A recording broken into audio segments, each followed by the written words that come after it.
den lille video her vil jeg gerne forklare, hvordan jeg slår et pitchslag. Først når man skal pitche en bold, det er lidt afhængig af den længde man har, og hvilket jern man skal vælge. Det har noget at gøre med, hvordan bolden ligger derned, og hvor højt du skal have den. Det er nogle ting, som I skal regne ud på forhånd, inden I vælger dit jern, og inden I slår slaget.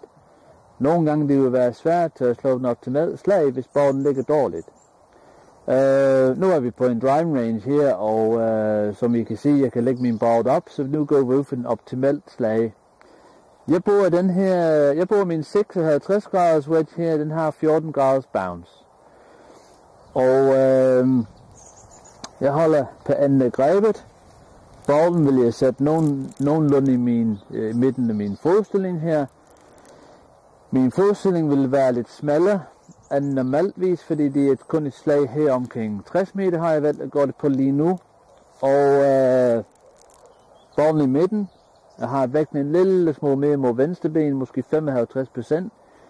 Hænderne her kommer stadigvæk foran, fordi det var vigtigt med alle golfslag. Vi vil gerne træffe bolden, i hvert fald når den ligger nede på græsset, vi vil gerne træffe bolden på vej nedad. Det vil sige, at den laveste punkt i dit golfsving vil altid være en lille smule bagefter bolden. Så vi tager bolden først, så kommer taget bagefter. Og svinglængden, det er også noget andet, som I skal tage stilling til, hvor langt man skal svinge. Men det er bare min version her. Den her vil jeg mene, jeg vil svinge op til, hvor mit arm er omkring klokken 9.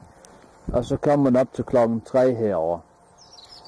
Så lad os prøve at se, hvordan det går, når jeg gør det.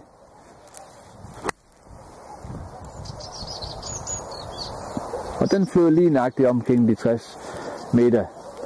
Og det er en meget enkel version, hvordan man gør det, men tænk meget over, hvordan bolden ligger, og hvilket jern man skal have til at slå slaget. God fornøjelse.